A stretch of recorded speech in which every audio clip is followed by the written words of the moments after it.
4. Method and Madness.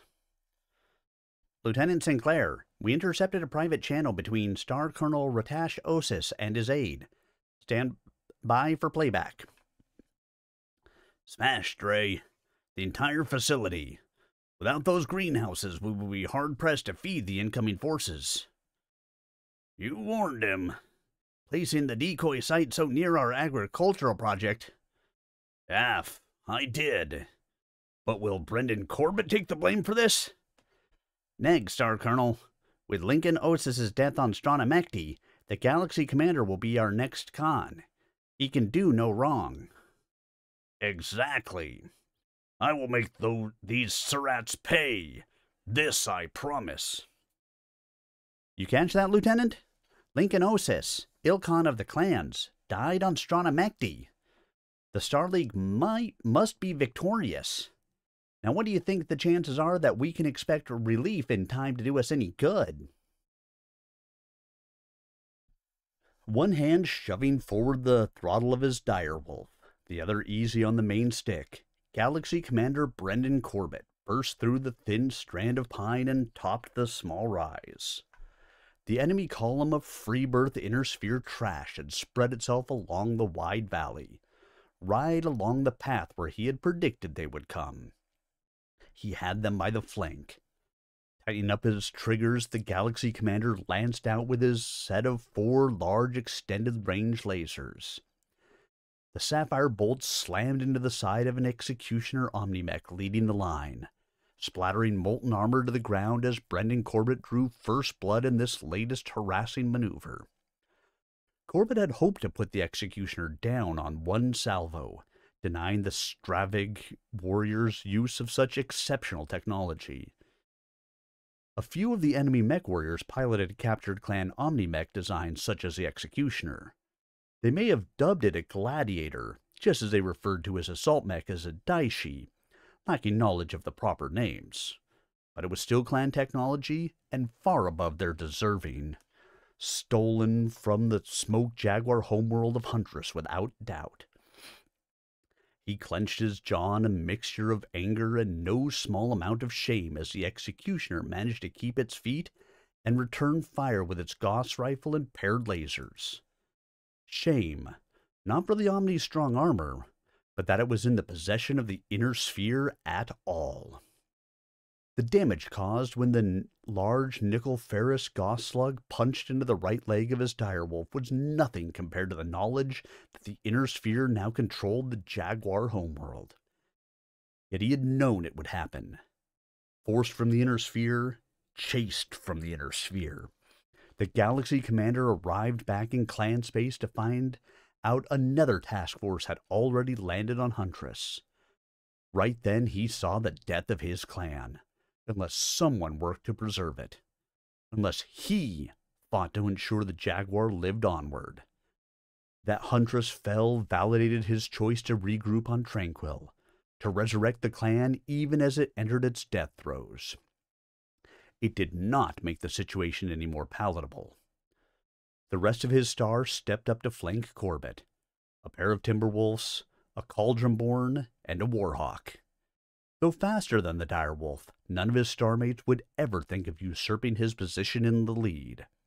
And behind them an auxiliary star hung back, waiting for their turn should the Smoke Jaguar's command star fail. Hardly thinkable. Except that no clan warrior had ever thought to be driven from the Inner Sphere occupation zone either. The company of enemy mechs was already reacting to the threat his star posed. Long-range weaponry flashed gem-colored laser pulses between the two forces and filled the air with fiery tracers that warned of stinging autocannon fire.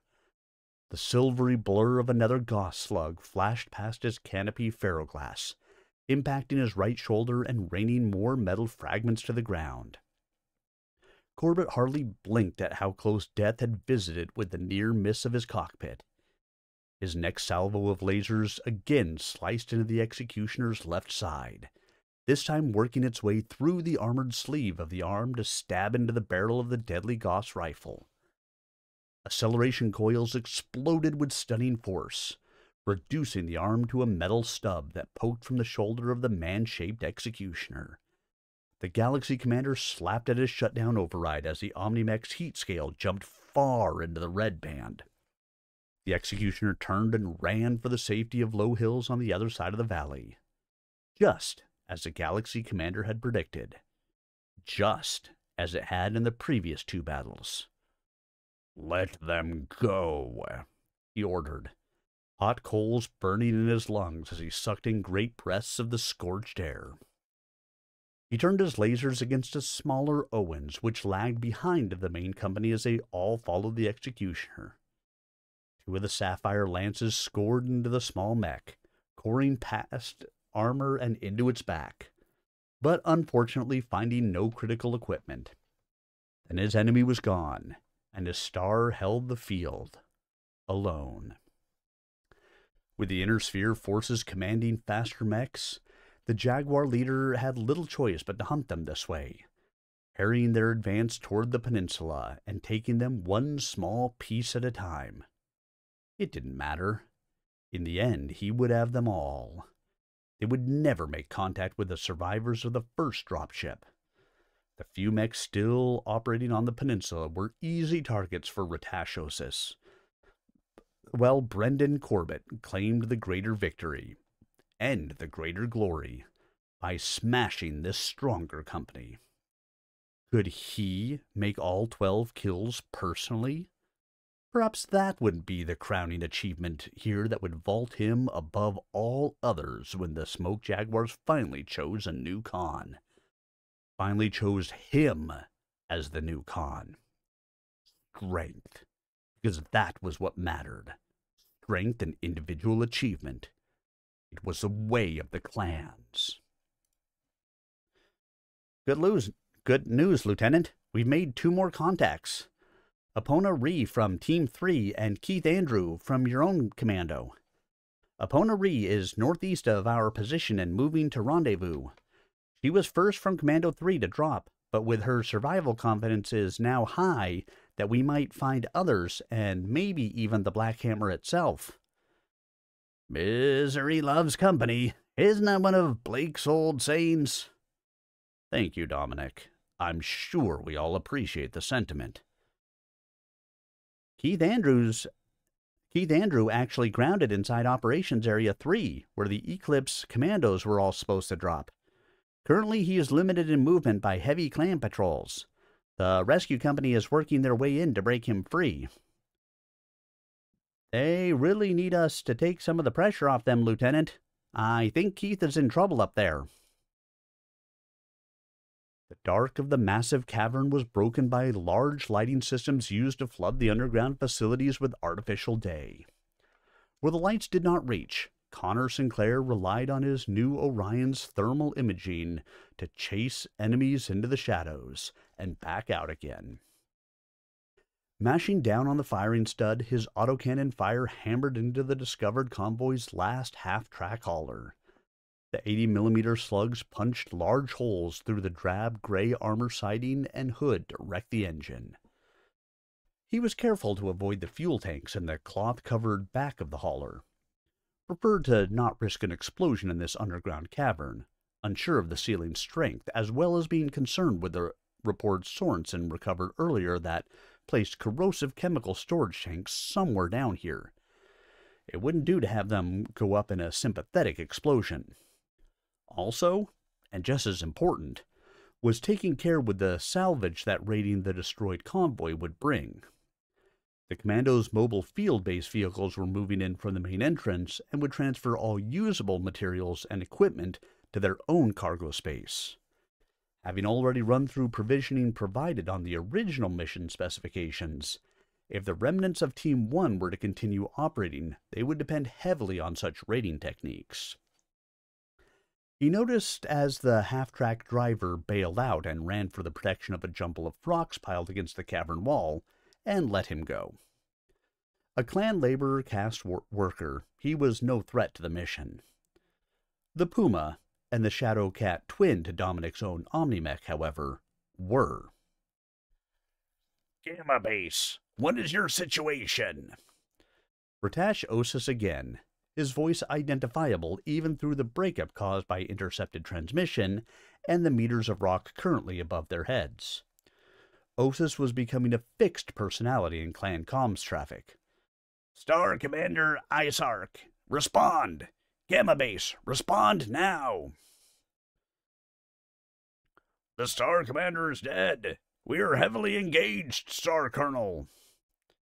Connor swung the Orion around to face the large quarry that the smoke jaguars had hollowed into the floor of the massive cavern. The heavy-class mech had been repaired and pressed back into service as his personal mech. It was far better armored and had a working autocannon which made for a nice change of pace. The Puma ducked behind a set of wood-built barracks which overlooked the quarried basin, likely waiting for his heat levels to drop. The PPC-equipped mech glowed a reddish-orange on thermal scanners. Leaving the clan-piloted Shadowcat to face both Dominic and Connor.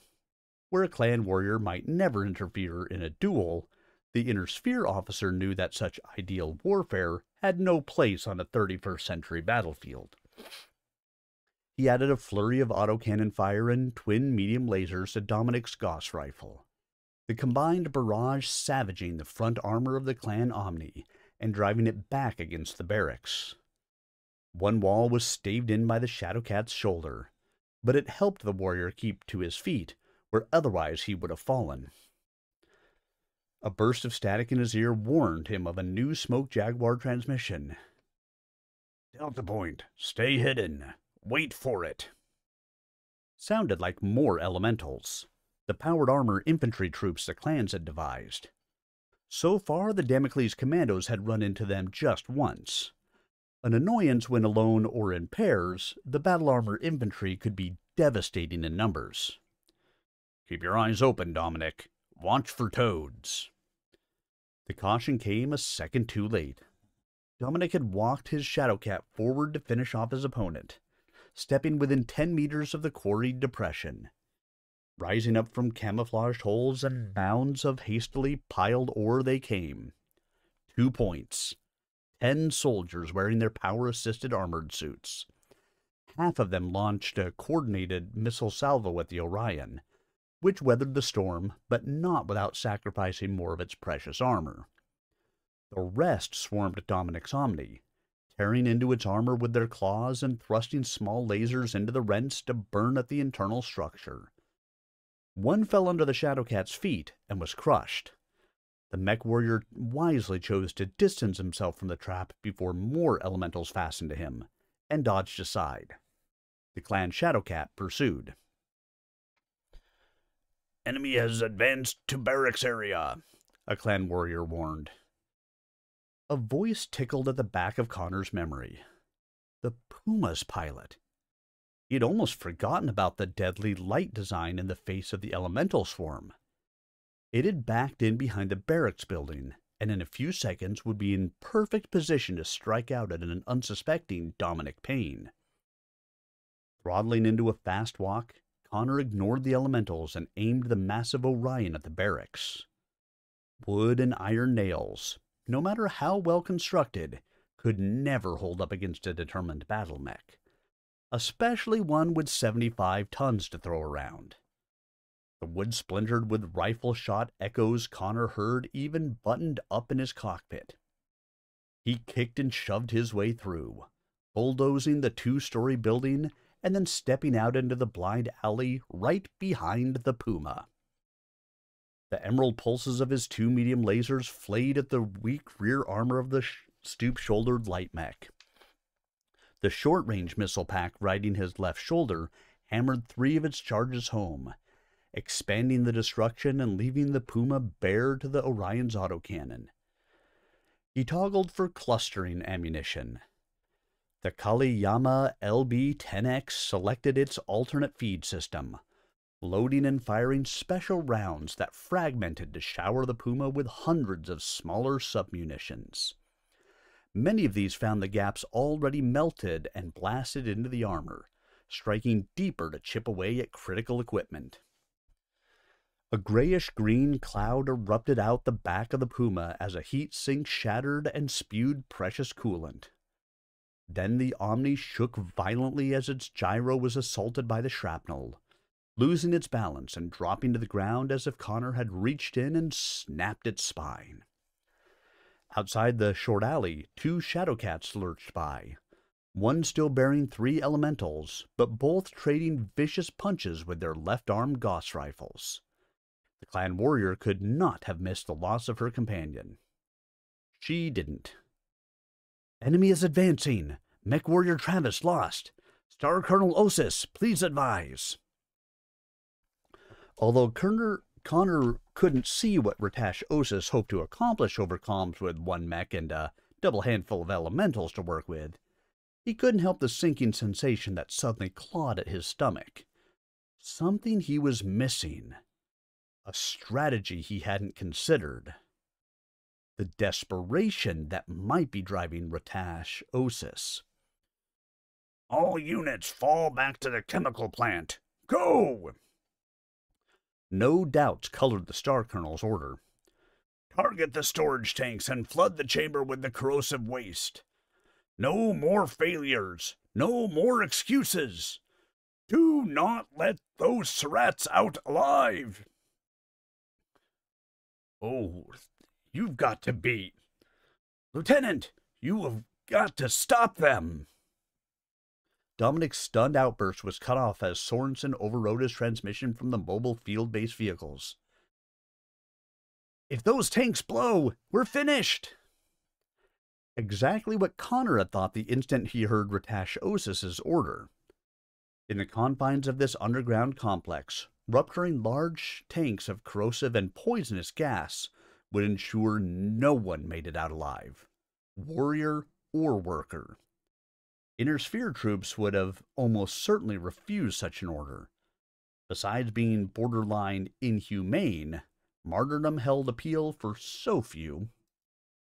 Of course, Smoke Jaguar warriors, the decision would be easier. The civilian labor caste workers would hardly matter in such a decision. As for their warriors' deaths, they relied on the clan's eugenics program to carry on their genetic legacy, more often accomplished after death than before. It was part of their society. All they were required to do was prove themselves, and obeying such a command would certainly weigh heavily in their favor. But this was still not quite the clan way, at least not as Connor had come to understand it. Battlemech combat and glory through victory. This latest tactic showed the same treacherous promise as the laser towers which had knocked the Black Hammer from space. Another order passed down from Galaxy Commander Brendan Corbett? Or was Ratash Osis also slipping down from that higher ideal the clans preferred to vaunt? "Don't acknowledge it," he whispered to his empty cockpit, staring at the Smoke Jaguar Shadowcat which had pulled back while Dominic busied himself smashing the elementals from his own mech. He tried angling for a shot, but Dominic stepped into his way, and there was no maneuvering in the tight alley space. "Refuse, damn you." "Star Colonel." The voice was heavy with 1 part resignation, but 2 parts fanaticism. "Acknowledged." The Shadowcat turned from the quarry and ran for the tunnel which connected this underground chamber to the next. "No, you don't," Connor said, more to himself than the phantom presence of the other mech warrior. He moved his Orion forward, out of the alley, and set his targeting reticule at the next tunnel entrance. He would have 1 shot. It had to score hard. He had forgotten to toggle off the cluster ammunition feed to his autocannon. In the heat of combat, controlling a 75-ton war avatar and trying to keep several enemy targets placed, situational awareness could be strained past the point of remembering each little detail. His LRMs missed, slamming into the cavern wall just short of their target and raining out stone chips and slivers. Following up with fragmenting autocannon munitions would normally be a mistake. The shrapnel rounds good at sanding away armor, but rarely at forcing a breach. Except that Dominic's Gauss rifle had punched 2 deep holes into the enemy Omnimech already, and now the fragments worked further into the Shadowcat's leg and blocky torso than he would have thought. The ankle joint threw sparks and wispy blue-black smoke as the actuator tore apart, freezing the animation in that joint. The cat's thermal image also darkened into the dangerous red band as more shrapnel chipped away at the physical heat shield which surrounded its fusion reactor. It was a sluggish and crippled Shadowcat which finally limped from the chamber, followed a few seconds later by Dominic's own cat, and then Connor's Orion. The passage tightened up at once, barely enough room for a mech to walk. The rough-hewn corridor crawled around sharp bends that hid the clan mech from sight. Connor noticed a single elemental still clinging to Dominic's shoulder, tearing away at the armor with the steel claw that replaced its left hand.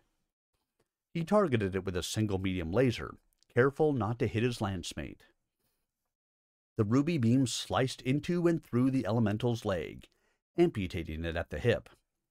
He fell to the tunnel floor, but with the tough resilience elementals were known and slightly feared for, the armored trooper quickly rose on hands and knees to fire its shoulder mount missile 2-pack. A last act of defiance, since Connor's next laser shot ended his life a second later. But the Jaguar warrior had still cost the Orion and savaged armor when the missile slammed into its chest and right leg. Connor made the next cavern only seconds behind Dominic.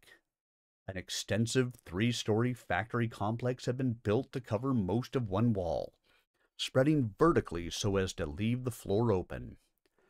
Next to it, a broad ramp, large enough for Battletech access, spiraled up toward a hint of daylight, a secondary entrance to the facility, and the commando's escape route, if they lived to use it. A pair of immense storage tanks dominated the wall across from the factory. The fled Shadowcat was already targeting the large tanks. An Orion, twin to Connor's, moved down the ramp to bring its own weapons into play. He counted themselves fortunate that at least here the Jaguars had reinforced their construction, taking no chance with an accidental rupturing of the tanks. The Cat was the most dangerous, hammering away with its Gauss rifle, the nickel-ferrous slug gouging large holes into the armor siding. The enemy Orion had yet to clear the ramp's overhang. "I said to blow those tanks. I want a report to that effect. Gamma base." If the tanks had been blown, doubtful anyone would have time to report. Connor chalked it up to Ratash Osis's attempt to command over a comm system rather than in person. If it wasn't officially reported, then obviously it hadn't happened yet. He framed his crosshairs with the outline of the enemy Shadowcat, only to have Dominic ace him for that target. Dominic's left-arm Gauss rifle spat out a silvery blur that punched straight through the thin rear armor of the Jaguar Shadowcat, smashing aside support structure and shielding for the fusion reactor. The scarlet beam from one of his 2 medium lasers followed, coursing all the way through and releasing the blossom of golden fire at the mech's heart. The Shadowcat blew apart, and Connor winced, waiting for the chemical storage tanks to go up in a sympathetic explosion. One of the cat's arms flew across the chamber to smash into the clan Orion just as it cleared the ramp. The impact spoiled the Jaguar warrior's aim, his first set of missiles flying wide of the targeted storage tanks. The tanks held, and Connor shifted his crosshairs over the remaining enemy to unleash his Battletech's full fury. His heavy launcher spat out its flight of missiles, most of them drawing a straight line of gray contrail smoke to their target, where they erupted in a storm of fire and armor shrapnel. One set of missiles slammed into the Orion's head, wreathing the cockpit canopy in flame and debris. Others worried the armor over chest and arms. His medium lasers carved deeper into the chest, but failed to penetrate the thick armor protection. He had nearly resigned himself to another exchange of weapons fire, and one more chance for the clan warrior to rupture the tanks. Then his autocannon spoke a throaty roar as it drilled a long burst of depleted uranium rounds directly into the head behind the damage his missile flight had caused. The ferroglass canopy shattered and the wide face of the head assembly sagged inward under the assault.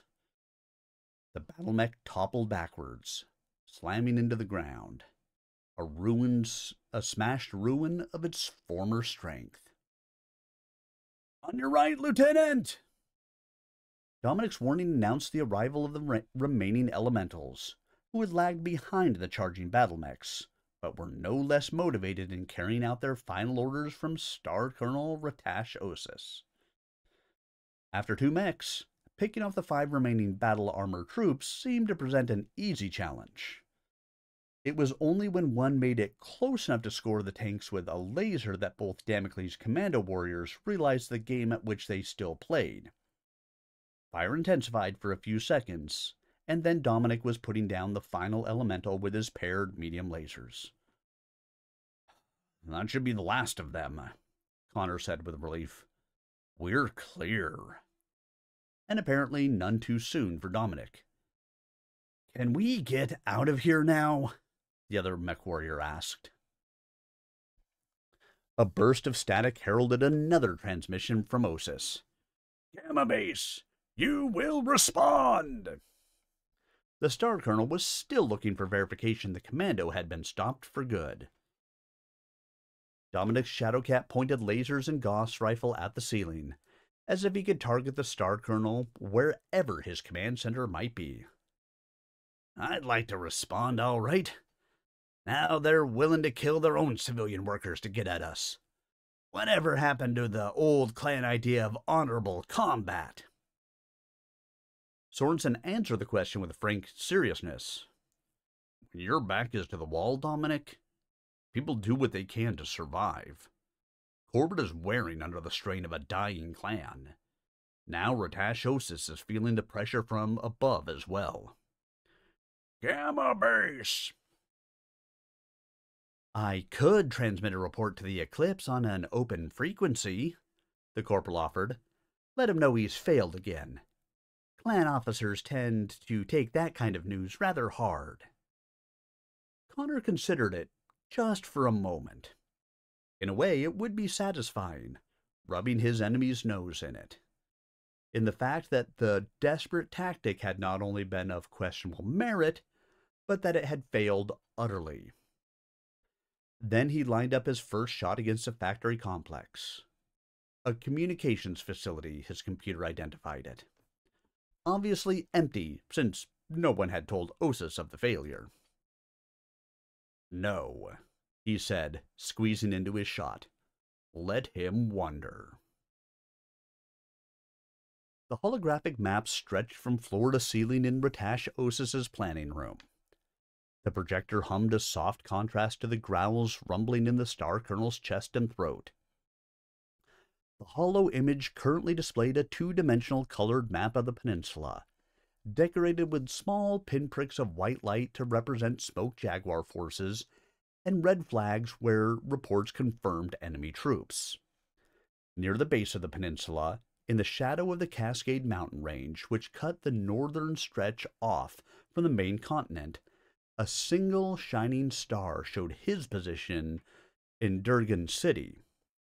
A dim light moved around further north, tracking intermittent contact with the enemy mech company deployed by the 2nd Inner Sphere dropship. That dim light was Galaxy Commander, and likely future Khan, Brendan Corbett, relegated to insignificant status by his subordinate, as Corbett ignored the greater danger of the small teams loose in the southern reaches. On the inside of the peninsula's hook, rounding up the headland where the decoy factory site had been, a red swath told of the damage already done. Now on the southern coast, a mirror image of that destruction was unfolding, heading arrow straight at the Smoke Jaguar's hidden mining venture and the real Omni-Mech production site. Other flags showed a few sporadic contacts along the peninsula's eastern coast, but nothing so important as the threat to the Omni-Mech factory. Galaxy Commander Corbett did not realize the true scope of the damage already done to the Smoke Jaguar's very limited resources. Osis only hinted at it in his reports. Tell Brendan Corbett outright that he, a member of Lincoln Osis's Sibco, could not handle a few rogue freebirth? Neg. The Galaxy Commander could not appreciate the difficulty in tracking down a few determined warriors who fade away as fast as they hit. It took time to shift forces around, and the inner sphere vermin struck only when at the advantage. In the Star Colonel's opinion, Brendan Corbett had taken a far easier, and therefore less glorious, task for himself in standing against the company pushing through the Cascades. An area on his map began to flash as technicians updated it from news feeding in from the southern reaches. Battle had been joined near the underground Omni-Mech factory. This time his forces stood prepared.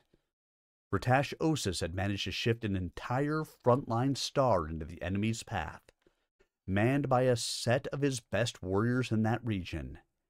He did not expect the battle to last long. He was right. After only 10 minutes, the area flashed a dark amber, then on to red. A new red flag positioned itself at the administrative building for the factory and mine complex. The Smoke Jaguar Star Colonel snarled his rage in a fair approximation of the clan's namesake. At his desk in 3 quick strides, knocking aside his note pewter as he stabbed at his built-in communications console.